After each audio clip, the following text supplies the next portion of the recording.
Hi, everyone.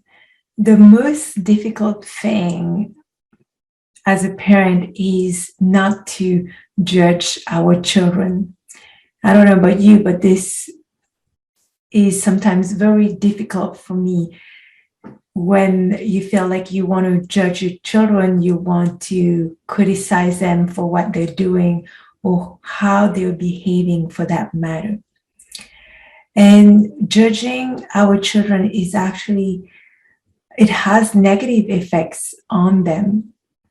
Because think about the last time or when you were a child, when you felt judged by somebody or by a parent, how did that make you feel? So the fact that when we want to judge our children in the moment, it has nothing with what is going on with our child. And you may have heard me say that before.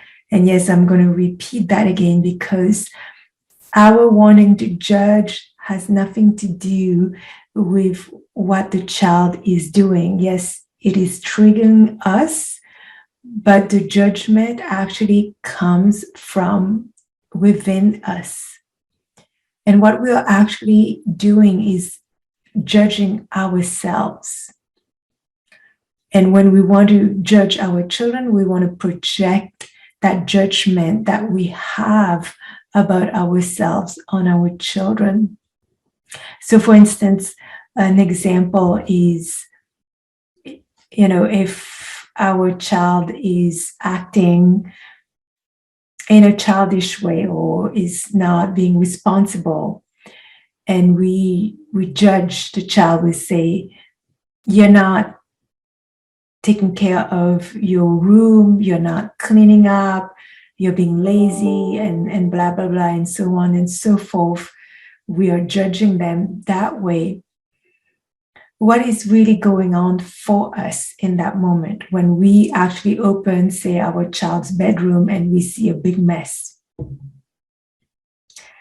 It's not that the child is being lazy that's coming up. And maybe, yes, it feels like that we see our child as being lazy.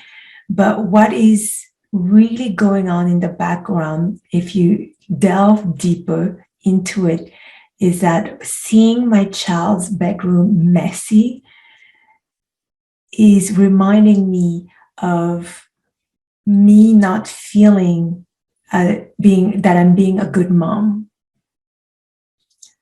Because if I was a good mom, then my child would have learned how to keep their bedroom clean. And this is what's going on. And when we feel targeted like this, or we may even take it another way, is if my child is not cleaning his room or her room, then he or she is disrespecting me. And what kind of mother gets disrespected by her child? And the answer would be a mother who doesn't know what she's doing, or she's failing at guiding her children. And so it always comes back to ourselves. And when we feel like we're not doing enough, or we feel like a failure with our children, or we feel like we can't be on top of things, this is what makes us feel frustrated, feel angry at times, or feel resentful, and so on and so forth. Those deep, deep emotions that arise from triggers that usually our children will cause is actually stemming from these deeper, deeper wounds from the past. It's questioning our sense of self-worth, if we're good enough, if we're doing a good job, if we are being responsible. So when we feel like we're not doing good, or we're not being a good mom or dad, or we're feeling that we're falling short, then we don't feel good about ourselves. And when we don't feel good about ourselves, we respond in a way that is also negative. So next time you want to judge your children or judging somebody else for that matter, know that you need to take some time and reflecting back on where does that need to judge come from within you, and shifting your perspective, shifting how you are seeing things in that moment is very important when it comes to wanting to judge, wanting to criticize, because you're doing it to yourself at the end of the day, and that's why it doesn't feel good. So taking the time to understand those feelings and where they're coming from, what they remind you of, because remember, emotions are from the past and they're reminding us of something of the past that has not been resolved for ourselves. And I guarantee you, when you heal what hasn't been resolved there yet from your past, then those triggers, like your child's bedroom being messy or your child not listening in the moment, you're not going to go down to that level to fight with them, to criticize, to judge them, because we know that at the end of the day, that causes more harm than good. And if you can go and take care of yourself and understand yourself deeper, then you can sit down with your children. And that's what I found for myself has really, really helped me, is when I go take care of my emotions, how I'm feeling, and understand where they're coming from, and starts to take care of myself, then I'm not so irritated. I'm not so wanting to be right. I can then sit down with them and ask questions and understand my children better. And also be able to explain to them, because sometimes children, they just need to know, why is this important? Because for a child that's very creative, that likes to create, maybe that's their personality, and they tend to have things all over the place, and they're all caught up into what they're doing that they forget to put their things away. So gentle reminder. And yes, I know you are going to say, well, how many times?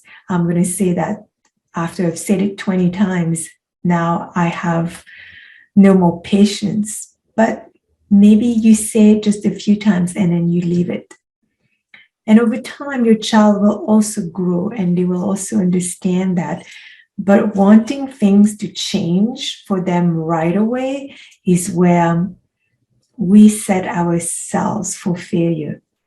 So hopefully this is something that's shedding some light for you.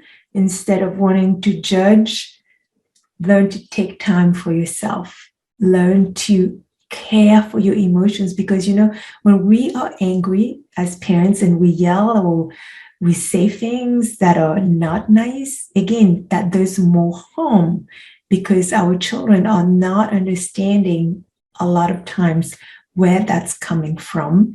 And all they see is that you're constantly screaming, yelling, judging them. And then they feel that they are the cause of that. And really, they're not the cause of that.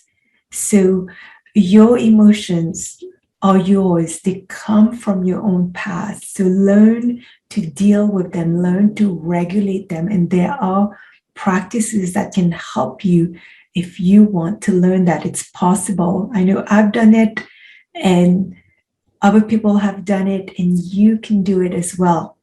And not to say that we are perfect all the time. We're not going to react, but even when we react, we are aware of it and we know what to do to repair that reaction and to help us get back on track. So again, if you feel like judging, criticizing, and you're feeling strong emotions, it's time, it's telling you it's time for you to go care for yourself. And it's not by expressing those emotions to your children that you're going to fix it. It's not that. You are the only one who can fix it to yourself. And this may seem, out of the box, may feel unreal that you have to do that, but I can tell you this is what works. And when you can do that for yourself, you feel more in control of your emotions. You can regulate better, and then you can mirror that to your own children, and then they will learn from you how to regulate their own emotions as they're growing up. So hopefully this has been of help to you. If you have any questions, feel free to reach out to me. Thank you for listening. Sending you much love and patience to care for yourself and for your children. Look out for my next video. Take care, everyone. Bye-bye.